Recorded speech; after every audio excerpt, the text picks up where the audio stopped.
Up in the view on your top right, if you Oh, see, you can there. go gallery. Oh, okay. Not sure if I can figure that out, but that's okay for the moment. Hello, everyone. It's lovely to see some of you. And welcome to this session. Thank you very much for having me.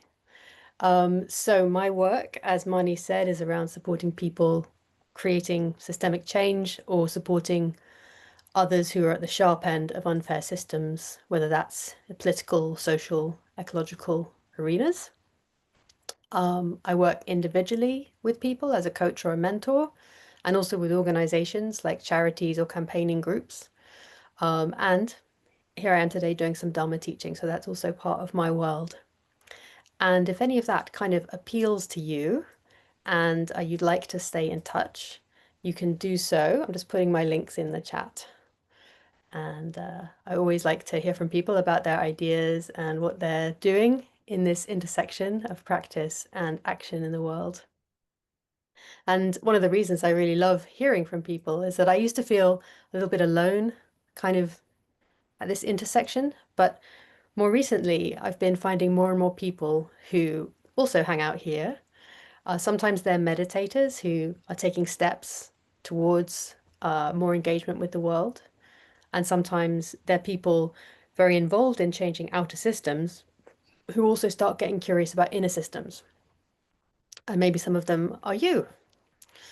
Either way, they are people who wish to respond to suffering practically, meaningfully in their inner lives, but in other dimensions too. And these dimensions can include that inner world, responding to suffering in terms of our own emotions, our own ideas, our experiences, can include the interpersonal world, direct relationship, interactions with others, can also include our relationship with the earth, with nature, and our relationships with the patterns of social and economic power we see around us, social groups and structures and so on. So I see this as a kind of like an onion model with the inner, interpersonal, social, political, and then ecological. And in all of these aspects, there's the possibility for greater freedom for ourselves and others.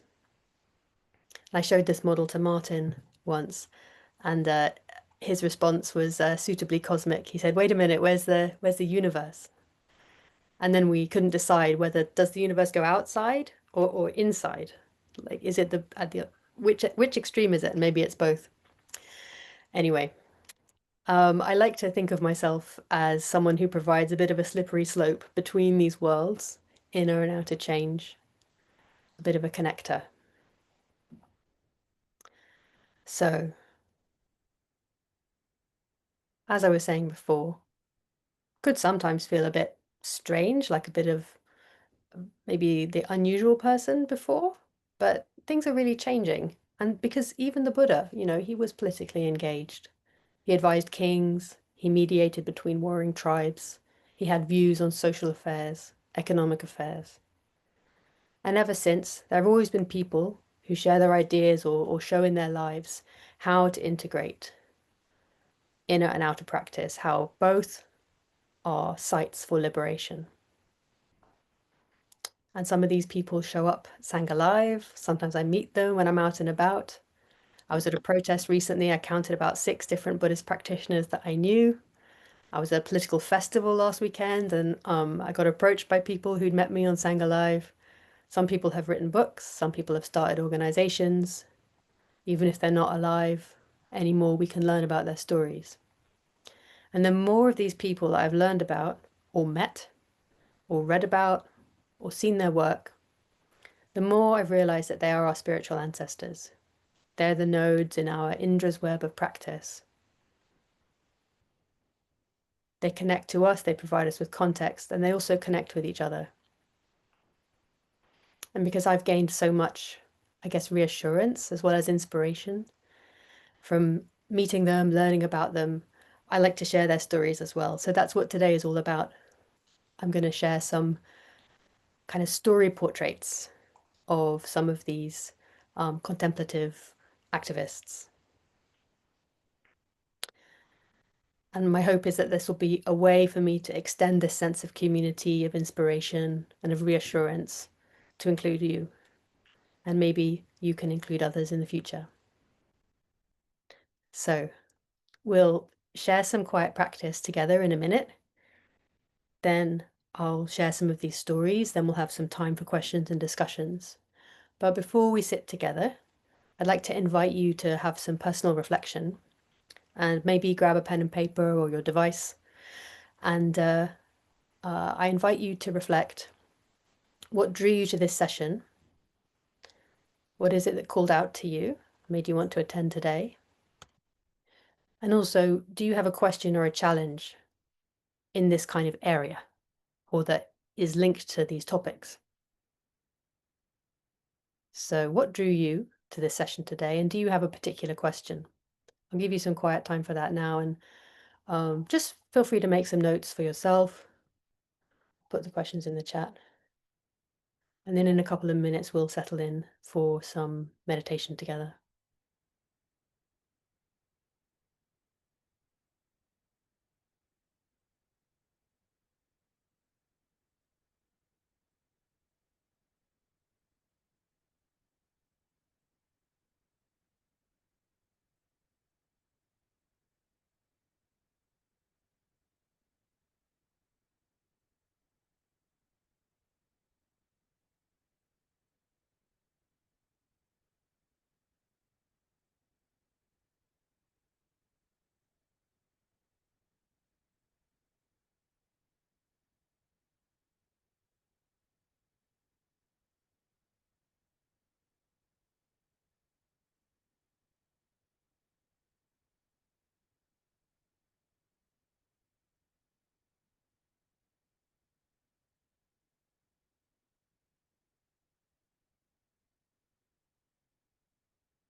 Another half a minute.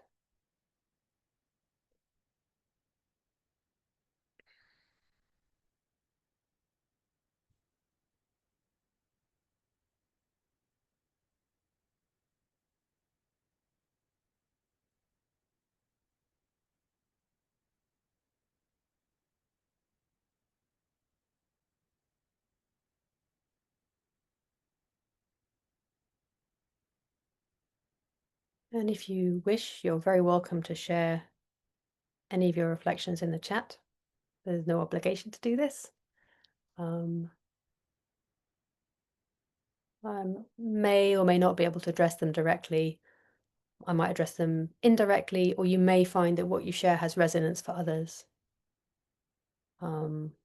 which is always reassuring.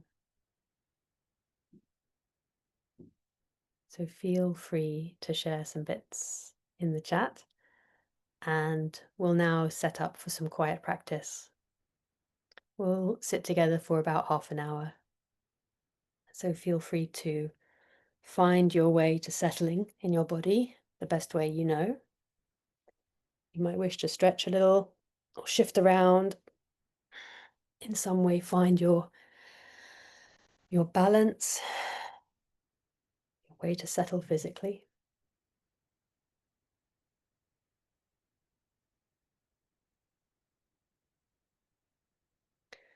Maybe taking a couple of slightly deeper than usual breaths.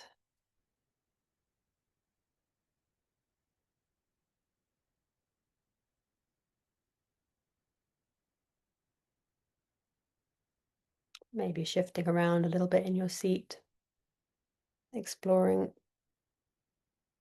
what position might feel settled and grounded and solid for you. When you find that place, allowing yourself to be heavy, allowing your weight to fall down through your body, connect with the support, the chair or the floor or wherever you are. Allowing your hands to be heavy wherever they're resting.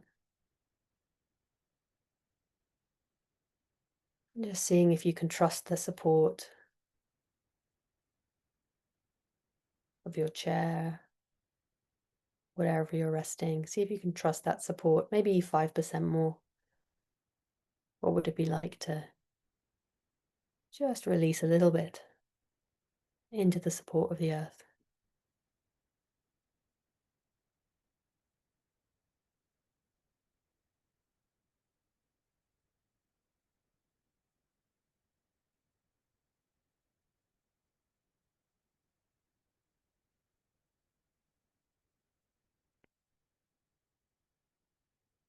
And as we settle, inviting some gratitude.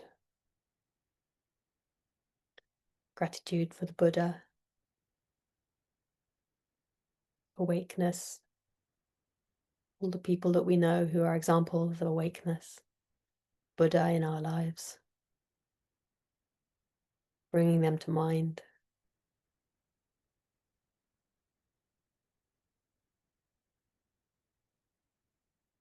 Gratitude for the dharma, teachings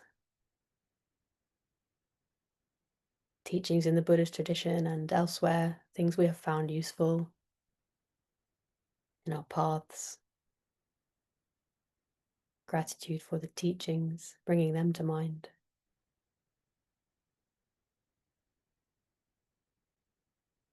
And gratitude for the Sangha, the community, whether that's here,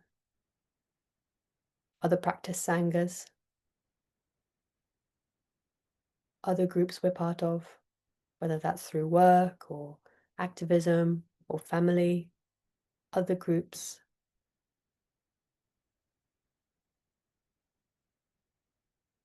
Communities that help us find meaning and find support. Thank you for Sangha, bringing our Sanghas to mind.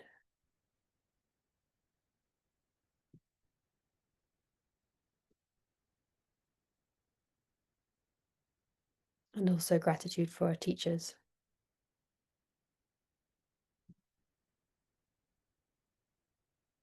From all parts of our lives, bringing to mind our important teachers with gratitude.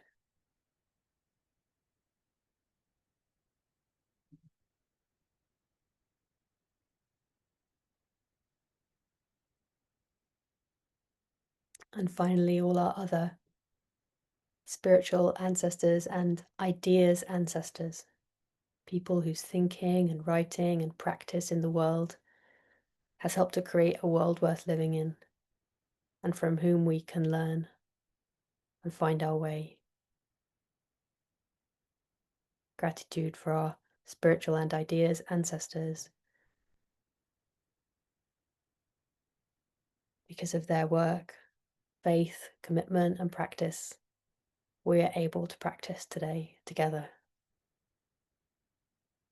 Gratitude. Taking up our place in this network, practice, support, and love. We sit together quietly for some time.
So just checking in with your physical form. You might wish to notice if there are any areas which are holding or bracing or otherwise working in a way that could be released. Seeing how relaxed you can be while still remaining in your chosen position. What's the least work you can do in your body and still be here, bright and alert in your practice?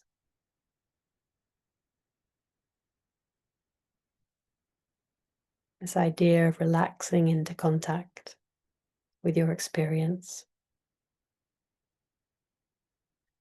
rather than concentrating on your experience, relaxing into the contact, embracing what's really going on.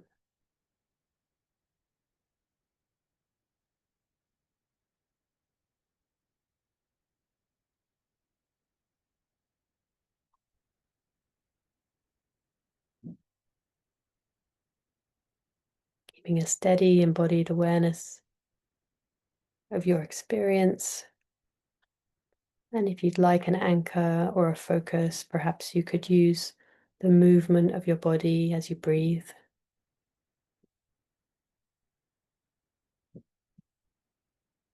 Maybe in your stomach or lower belly.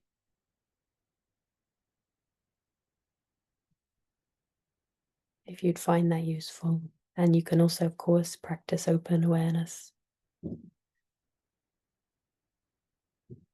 In either case, relaxing into contact with your experience.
Training our steadiness,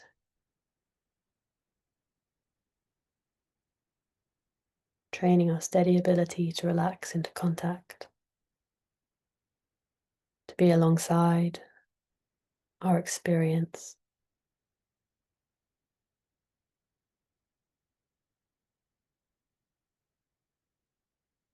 to embrace what's really going on.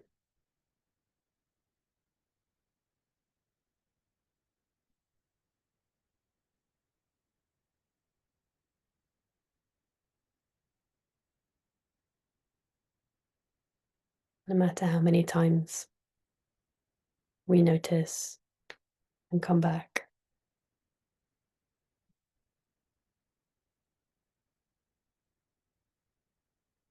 Every return is an opportunity for reconnection.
Now, as we move towards the close of our practice, recalling our gratitude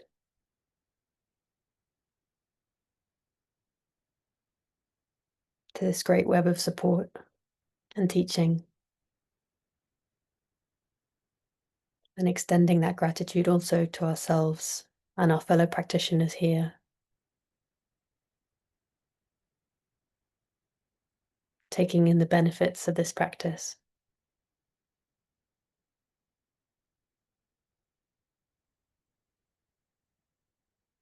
And also sharing them with one another and with all sentient beings. That all beings may be free in all aspects of their lives.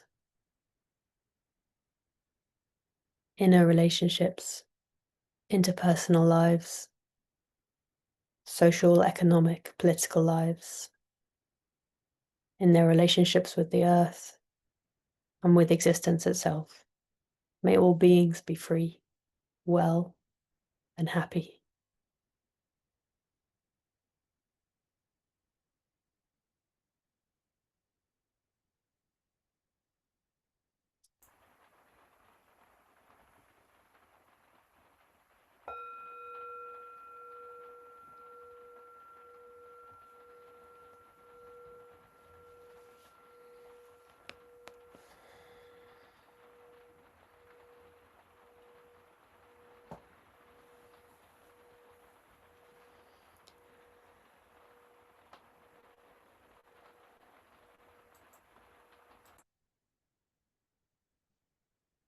So, taking a minute to transition from your practice. Feel free to make any movements you like, or grab some water or something.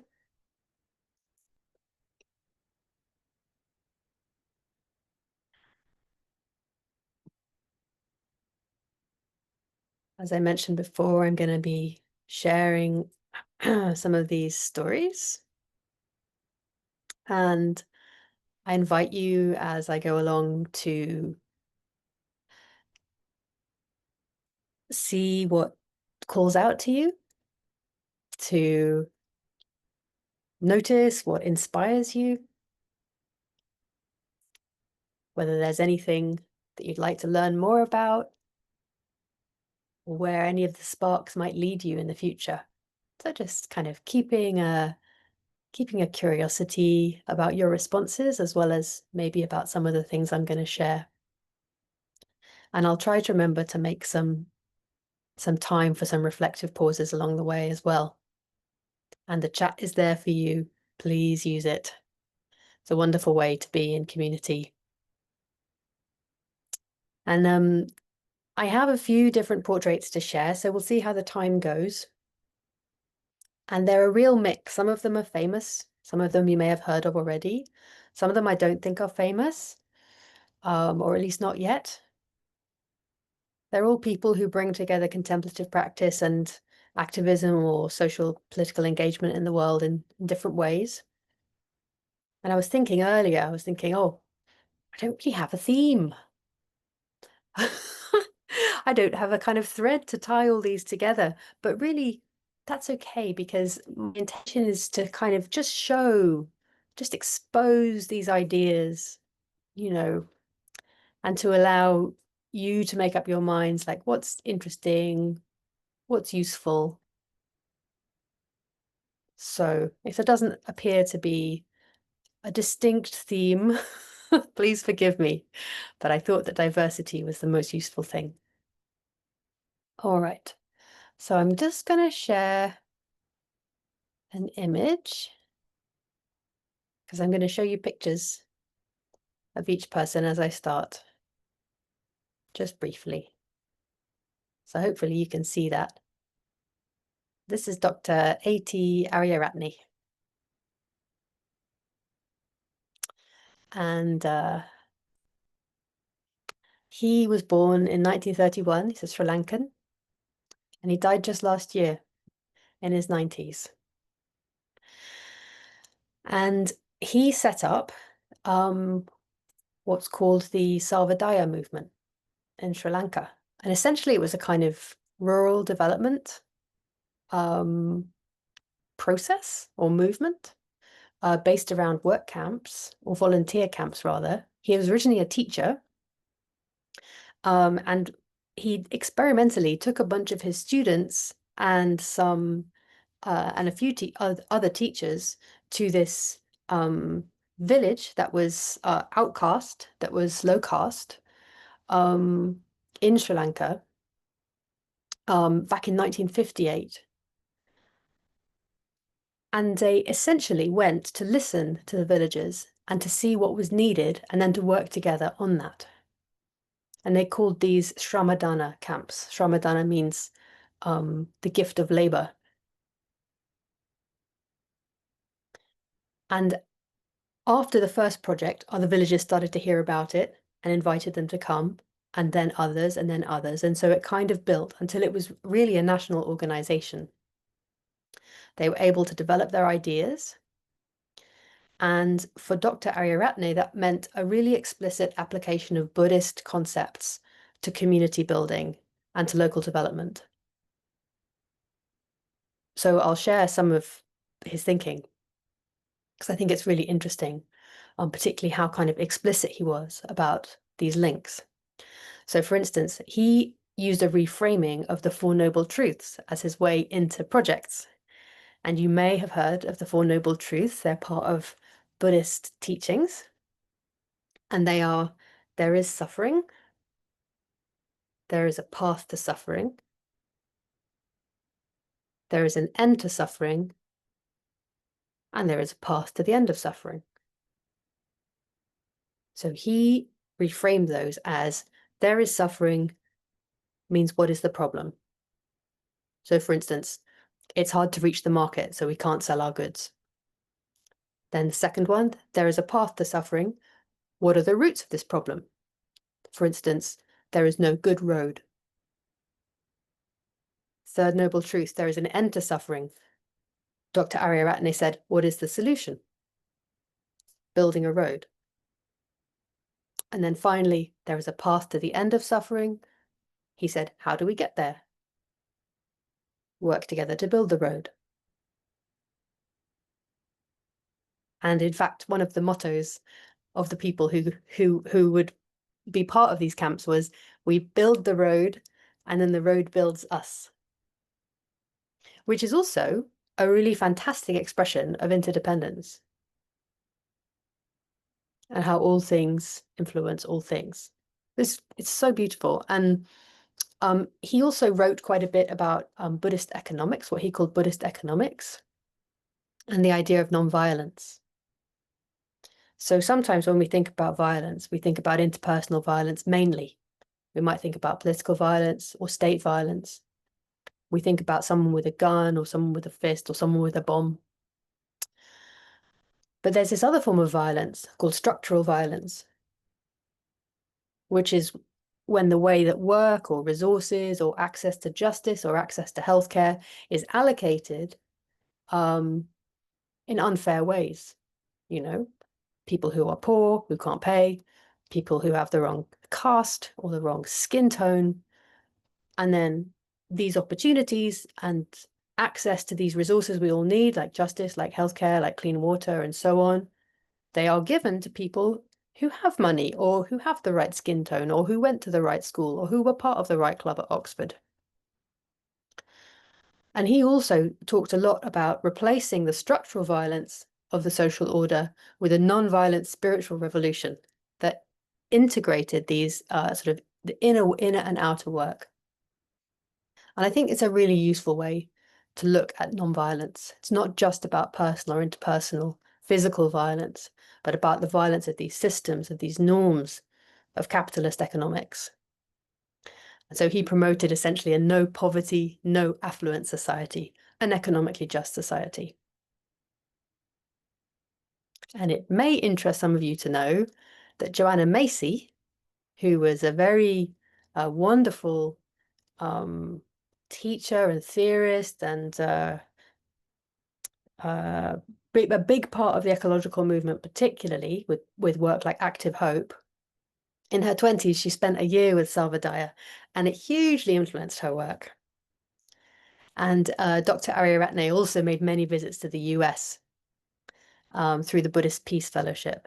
And he advised Bernie Glassman, founder of the Zen Peacemakers, on some of his early economic development work in New York. So amazing kind of connections. And so I'll end my little portrait of Dr. A.T. with a quote from him. He said, "The realization of the impermanence and interdependence of selves in society and nature entails the deepest respect for all." I'll read that again. I might put it in the chat as well. It's quite a big one. The realization of the impermanence and interdependence of selves in society and nature entails the deepest respect for all. So if we see how we are all interconnected, we must care for everyone, essentially. And it's Dr. A.T. Ariyaratne.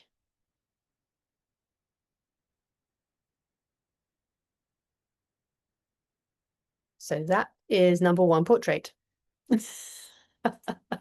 And I'm just going to move on to number two portrait. And someone's asking for his name. You're going to see his name when I go back and show the slides again. And before I move on, let me see. There he is, Dr. A.T. Ariyaratne. And Sarvodaya, the movement that he started, is still going strong.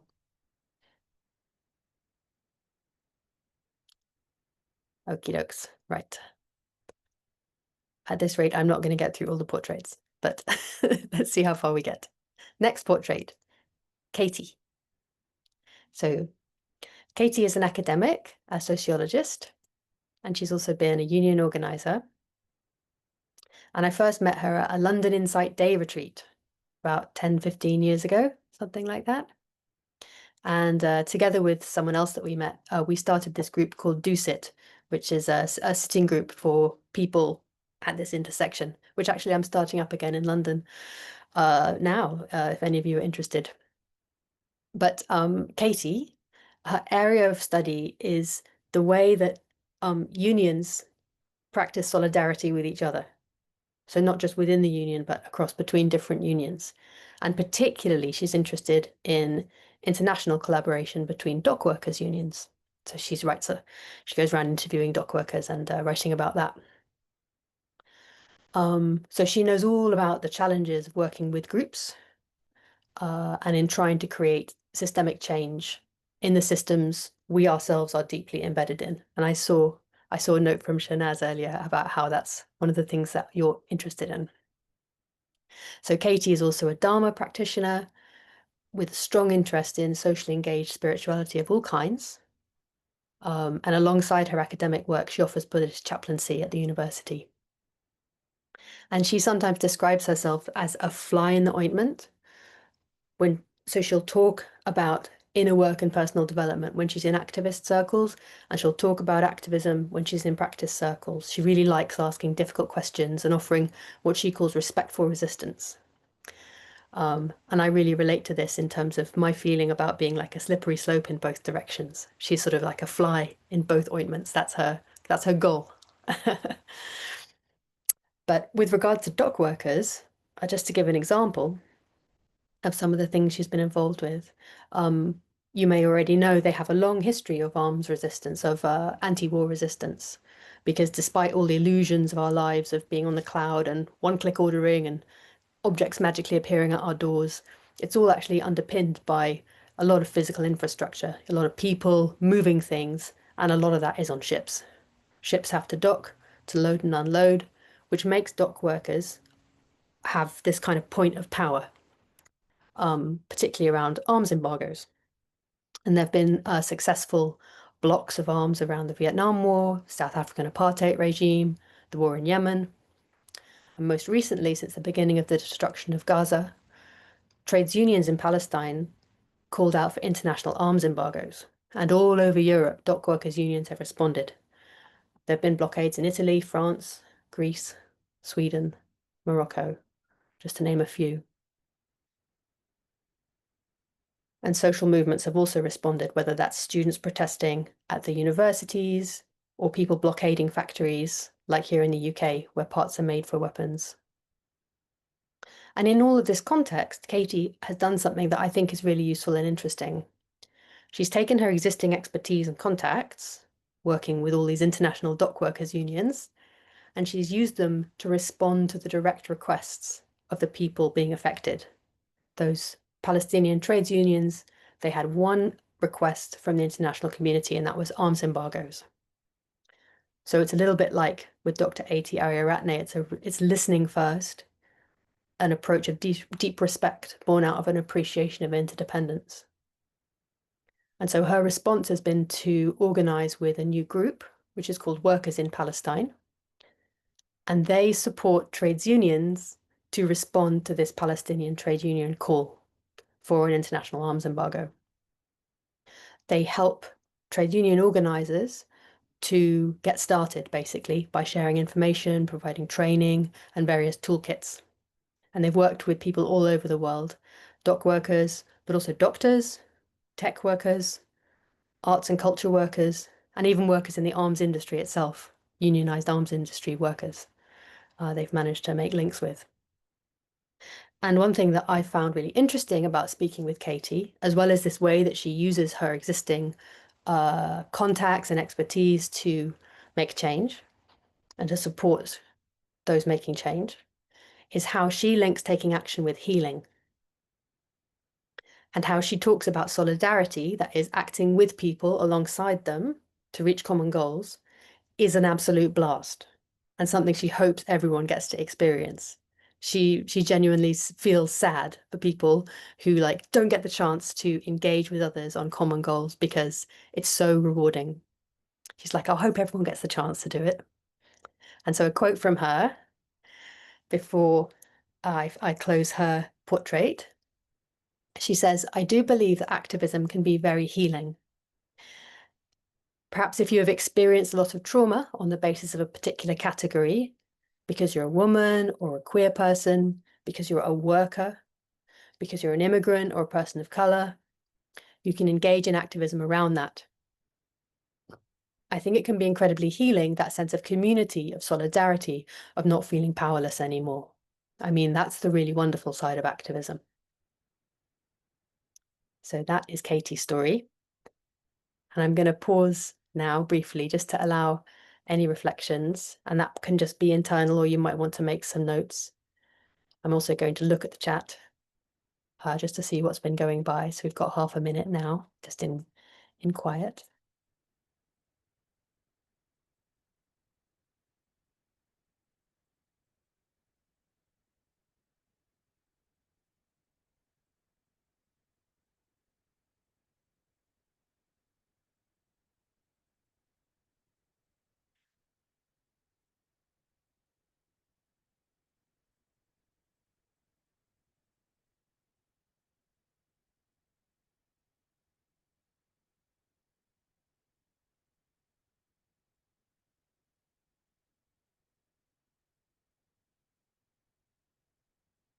All right.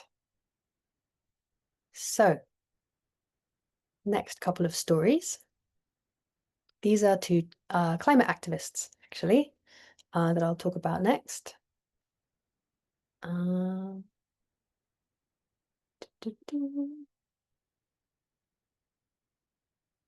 Okay, so I'll say goodbye to Katie. And I introduce Joe Mishan. Some of you may know, often around, used to be around London Insight quite a bit, and very involved with XR Buddhists, and previous to that, Dharma Action on climate engagement. And that's him in action. So he's based in Hertfordshire, and as I said, he's now involved with XR Buddhists, Extinction Rebellion Buddhists. But before that, he set up an organization called Dharma Action on Climate Engagement. And I joined him for a few actions. For instance, meditating in protest outside Barclays Bank. He's very into meditation as a form of taking action, like actually using the practice of sitting to sit in the way. And so his particular target is usually Barclays Bank because of the level of their investments in fossil fuel companies. And one of the things I really appreciated about Joe, or I appreciate about Joe, is the way he makes the process of protest, of taking direct action, into a form of community.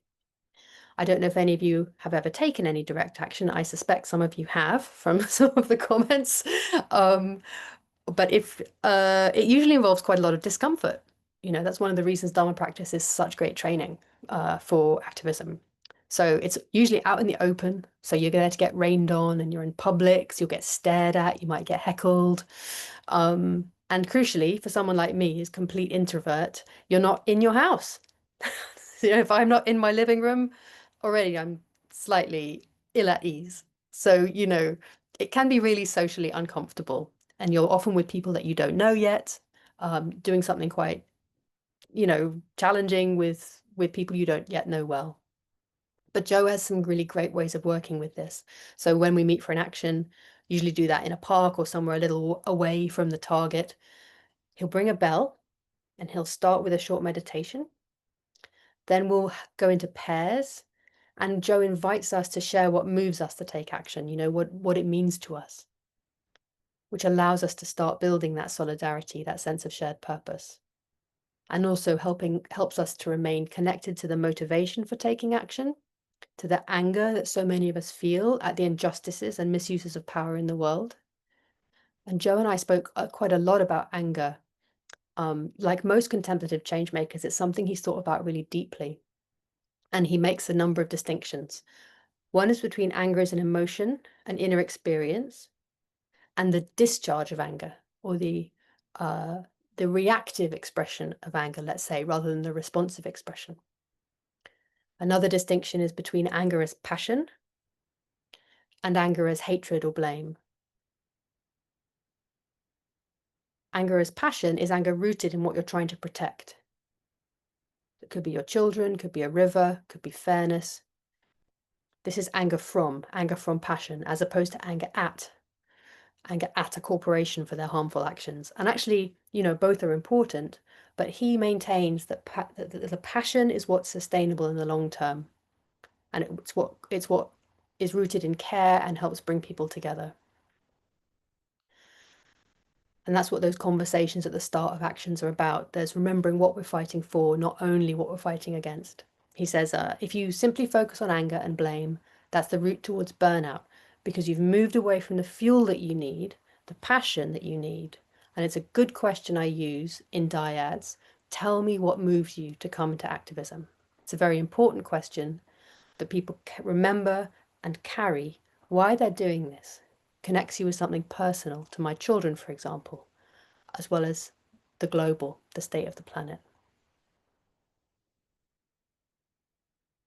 So that is Joe's story. And the next is Chriso, another climate activist.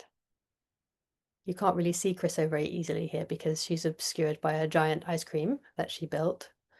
But Chriso has been a climate activist since reading the 2018 IPCC report, which is the one where the scientific community started using more forthright language, and you know, because about the state that we're in, because it was just no longer morally or scientifically defensible to use soft language because they were worried about scaring people. And she described it as like a total grief response, where she almost couldn't take it in for a couple of weeks and then just crumpled. And she says, in that crumpled mess, I realized, I think, as a mother, it's a bit like you see a car coming towards your child. You just want to throw yourself in front of it. The impulse was so huge. I felt I need to come between this and my child and all our children. So I was looking around, I was just looking left and right, thinking, where is the action? And so this was 2018, early 2019. This is when Extinction Rebellion was coming into being. And the big ask was to do relatively spiky street actions that deliberately risked arrest. And she was involved for a while, and it was a relief to be around others taking it as seriously as her. And she met lots of other parents. And talking to them, some people were feeling that it was this strategy of seeking a rest, regardless of its wisdom or not, which we can have a long conversation about, but not now. She felt that it was narrow and excluded people who were unwilling to, or unable to risk arrest, or people who are maybe just coming into activism for the first time. It was kind of, for the first time you're going on a march and then suddenly people are encouraging you to take risks you're not ready for. So she co-founded Mothers Rise Up, and they do other forms of direct action, usually involving lots of creativity, like a musical outside an insurance company to try and get the attention of the decision makers with, professional dancers and lots of lovely props. And she is actually a professional prop maker, so that's where, the giant ice cream comes from. And the Mothers Rise Up website says, making changes in our own lives is important, but it's not enough. We believe the most effective climate action we can take is to use our collective power to demand that governments and corporations act now. And if that sounds appealing to you and you're in the UK, but you're not a parent, don't worry. They have a very broad view of motherhood. I don't have any kids. I've joined some of their actions. They're fine. You don't have to literally be carrying a baby, although usually they are, which is great. And when I spoke with Chriso a couple of years ago down near Brighton, where she lives, one of the things that she wanted to talk about was how practice can be a support for activism by creating space for all the experiences, the emotions, the grief, the anger, and the resistance itself. And she expressed it really beautifully. She says, I realize that sometimes I really need to just have a really big cry and sob into that pain and let it be, and be aware of it as it's happening and let it express itself, and then sit. And there's so much quiet after that. And it's interesting because I don't feel like an angry person, but I'm quite sort of sharp and quite direct. And I found that actually that is really useful for protest because it's sort of what you need, that sort of drive. And it's an outlet for that. And it's not wrong to be that way. Like to have that sort of resistance, there's room for it. I've realized you can deeply accept that you're resisting. Just completely, totally accept that this does not feel okay and I can't be okay with it. So I'm going to rise up. And I feel that's totally supported by the practice. It maybe takes the edge off where the anger or anxiety can become completely overwhelming. And for me personally, it just means I can hold it together a bit better. So that is Chriso's story. And I am now torn between sharing another story and opening up for questions because I'm sure there's absolutely loads to talk about. And I have two other stories. I could share one. What shall I do? Tell me what to do, what you would like in the chat while I respond to a couple of brief questions. Somebody said, I'm interested in your London sit. Please sign up on my website. There, you can sign up there. Share another story. Please share lol. Great. I'm going to share one more because definitely two more I would be going over the time. And it would be nice to have one or two questions, I guess, a little bit from you as well. All right. Next story. Next and last story. There's Chriso. Here's Dean. You may have met Dean Donalds before. He sometimes teaches on Sangha Live. He's also a lay teacher in the Plum Village tradition, so part of the Thich Nhat Hanh teaching world. In fact, Thich Nhat Hanh was the last story I was going to share, but definitely not time for him, but I figured that's okay because most people can find books about Thich Nhat Hanh. All right, so Dean, he's a lay teacher in the Plum Village tradition, also used to be in the army, and a jazz musician. So he's had a very storied life. And he spent the rest of his career working in disability justice. So with and for people who have learning disabilities and autism. And I first met Dean on, I think, a retreat, and I've sat with him a few times. He's run residential units and had other roles in the disability sector. But in the end, he was drawn to founding an organization which is all about empowering people to advocate for themselves. It's called Pathways. It's in the Northwest, sort of up near Manchester. And it supports people with learning disabilities and autism to influence health and social care commissioning. So that might sound screamingly boring, But it's really important because it means that the services are then built in a way that's actually helpful, because it's built on the insights and needs of the people affected, not the imagined needs of people who are doing things for them. If you've ever come across anything in the disability justice world, there's a important slogan which is nothing about us without us. So Dean's organization provides ways for that.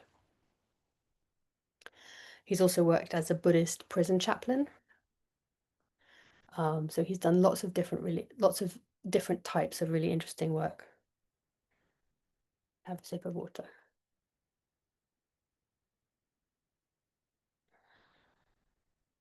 And one of the things he told me about when I was speaking to him about, the way his practice and his work intersected, he talked about making bells of mindfulness. The way we ring a bell for practice. And in Plum Village, I don't know if you've ever been to Plum Village or sat with any Plum Village people, but they use bells a lot. They ring bells throughout the day, even in the middle of daily activities. And it's an opportunity to pause and take a breath, a few mindful breaths. So the response to the bell becomes entrained, just like we train ourselves in meditation to stay in relaxed contact with our experience. So when the bell goes, we learn to pause and find stability with more and more skill and speed. And so Dean told me, I use the mindfulness bell when I'm practicing meditation in the morning or if I'm on retreat. However, when I'm in meetings with civil servants, I can't really take my bell in because they'll think I'm a bit weird. So I use other things to be my mindfulness bell. I'll ensure I have a glass of water in front of me. Then, if irritation or anger or a closed mind comes up in me, and they often do, then just by reaching out and touching the glass and bringing it to my mouth and sipping, it brings me back to my body and brings me back to my breath, and it brings me back to my equanimity. This is very wise. And another thing that really struck me in my conversation with Dean was his saying that passion isn't enough. Passion isn't enough, skill isn't enough, intellect isn't enough. You need wisdom and compassion as well in order to take useful action and in order not to get overwhelmed or burned out. And this is also linked with, the other of these change makers. For instance, Dr. Arya Ratney talking about the need for a focus on interdependence and compassion in order to have wisdom to make good choices. So Dean says, I think having passion about injustice is one thing, but I don't believe that passion and skill and intellect are enough. There has to be compassion in your heart and understanding the nature of interbeing, that everything is everything else, to effect change in a sustainable way. We have to do it with deep looking. When I've contemplated things on a wider scale, there's a recognition that my heart must have a massive amount of equanimity, love, and compassion, and understanding, alongside the skills and expertise that I've gained over the years, and the passion that I still have in my body to effect change. You can't do it on passion alone. So, those are the stories. And I'm really interested to know from you what inspired you, what has caught your attention, and what might you like to learn more about or even try out in your lives. I'm going to put those questions in the chat. Someone says, I would really love it if you wrote a book. The interesting thing is, I would like to write a book as well, but there's 2 or 3 books that already exist, which are basically the book that I would write, that talk about Dharma with loads of examples. And I'm going to be sharing more about some of these resources that are already out there on my wherever I put my writing, which will probably be my website and Instagram and so on, which I'm going to put in the chat again. So do connect with me because I want to be writing more and thinking more about these things and having more dialogue with people. I plan to build a big map of all of these contemplative change makers and how they link with each other. And while I'm doing marketing, I think Marnie has already mentioned there's going to be a course. I'm going to do a course next month on these topics, but particularly on upekkha, on equanimity, even-mindedness in the context of challenges and in the context of disagreement. So that's not a very good marketing message I've just put in the chat, but that's just so you can look it up. And please come along. Please connect with me. Please come along. Right.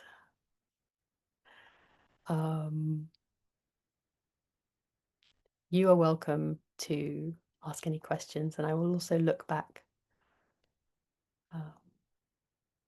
Caroline says, feel uncomfortable with the conflation of learning difficulties and autism. Yeah, I hear that. I mean, it is the, on the front page of their website, it's the way they set it up. So I'm reporting the story, but I understand. And I see that.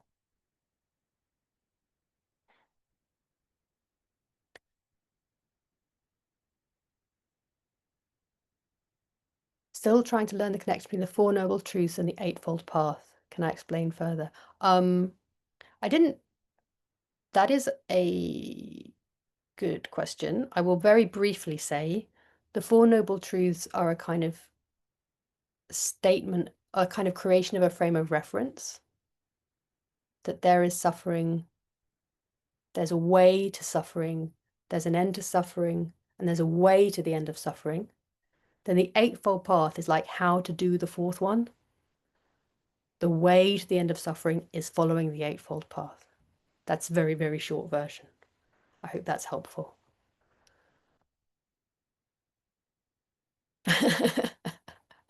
Quickest Dharma lesson in the world. I am going to look back at the rest of the chat.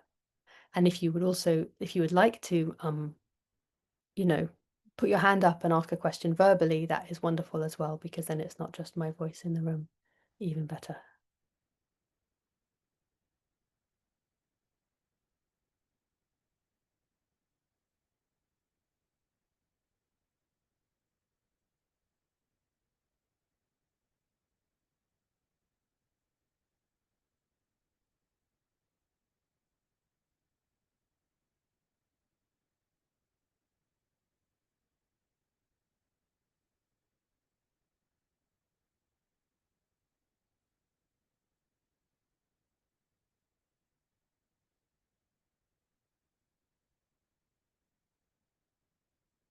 Sandy says, can you speak about living with the personal fear that must come with activism? That's an interesting one. Sandy, I wonder if you would say a little bit more, either in the chat or feel free to come on screen.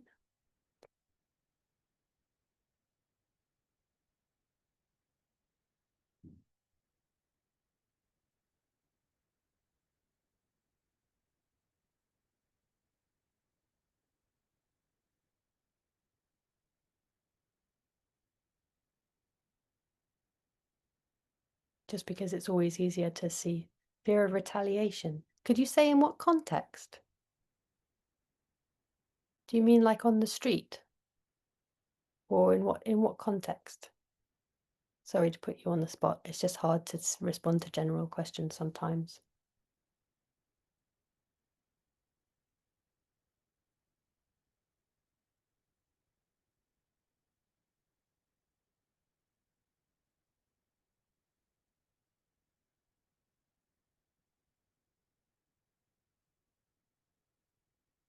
Lee says, I always thought the people who do actions, etc., were mostly middle or upper class. Yes, true. Do you get working class people joining you too? A broad range of people? Yes. Sandy, I see your response and I will respond to it. Lee, yes. There is an organization called the Working Class Climate Alliance here in the UK, and there's a really interesting woman, Lucy, I can't remember her second name suddenly, but it's really worth looking up. So it's a massive problem. There's also an organization called GND Media, who do an excellent podcast on this a lot, on these topics a lot, and they are working class journalists. But you're dead right. activists, those kinds of climate activists are very often middle class.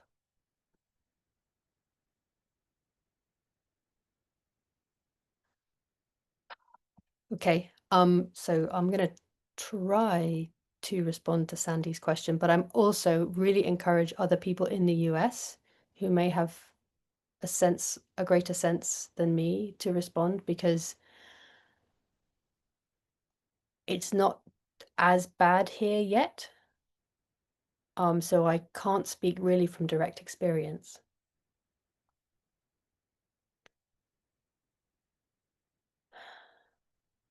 I guess I can just make a very general response, and you can tell me what you think, which is to work with, to treat the fear, like not in the situation, but maybe while you're in a safe place, to treat the fear as part of your experience, and to really listen to it, and to really understand what your boundaries are. Because I think the way the government in the US is behaving is so different to our norms that we've lived with for like so many years. And I think it is really scary. Um, and maybe just acknowledging that is the place to start, that it is totally rational to be frightened of their behavior towards activists, and to and to work with others to talk about what levels of risk feel appropriate and ways you can protect each other. But yeah, not to pretend it's not there. I'm sorry I don't have anything more useful to say, but I really welcome anyone else who can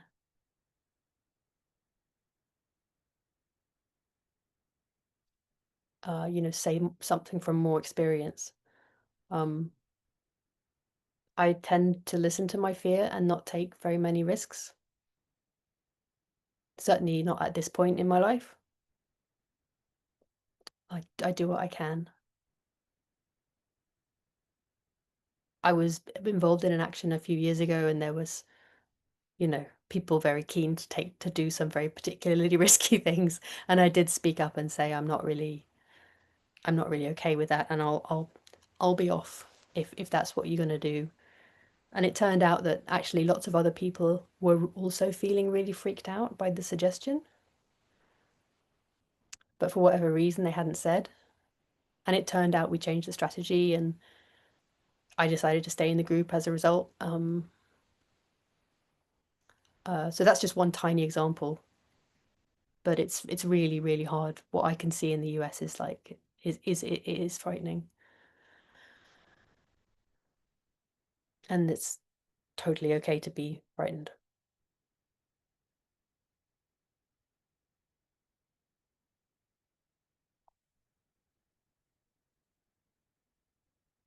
And Caroline says our government is breaching norms, just not as obviously.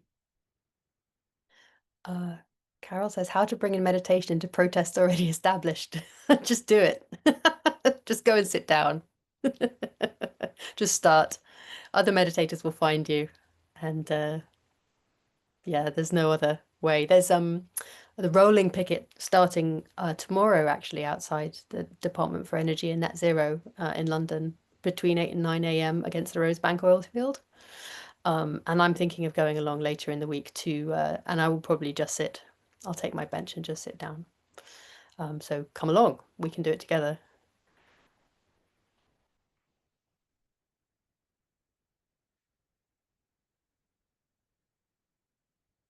Lee says I was going to volunteer with XR, etc., but I was worried that putting it on my CV would give me issues. Don't put it on your CV. Just do it. Just don't put it on your CV. Surely. Okay. And then Elizabeth says, looking into investments, ESG funds. Any thoughts on this? Um, I mean, it's better than nothing. I don't think it's the answer for sure. I don't know what the answer is. Um, I'm quite suspicious of ESG. But it's a balance. Sorry, that's such an anodyne answer. But there are lots of resources out there. There's ethical financial advice out there. So I guess look into it. Um, I think probably the Quakers have some pretty good resources on this. It might be worth looking at. And I will now start to wrap up because we have just a couple of minutes left. So just to remind you, please get in touch with me. Please stay in touch with me. Please come, if you're in London, come to a group. I'm trying to form some community around this, and I really welcome people because that's what community is. If you're in London and you can come, all the information is on my website. Please come along to a course next month on Sangha Live. Please connect with each other. Please connect with the people around you and your existing Sanghas on these issues. And if you're able to give dana for this session, that helps me to do more of this stuff. I do have other sources of income. I work with groups and organizations as a consultant. I get paid to do that. And I'd love to do more of this. So if I get paid for it, I can shift more of my time. So take that as you will. I welcome your generosity. And I'll see if Marnie has anything else to say or share. What we can do is, I think because you all registered, we have an email list. So for those of you who are interested, we'll probably just email everybody who registered for today about your course, your series. It's a two-part series, guys. It's 90 minutes, two parts. The date off the top of my head, I was just trying to remember. It was the 23rd of November, 16th of November, I think, and the 23rd. I think that's And, right. It's Sundays. It's 2 Sunday afternoons in a row. so if this interests you and you want more support and to look at how to be engaged and have equanimity in a whole new way that brings meaning and life to the experience of what it is to hold and embody that, if I got you right, Milla, um, that we will email you and let you know about how to register for that two-part series.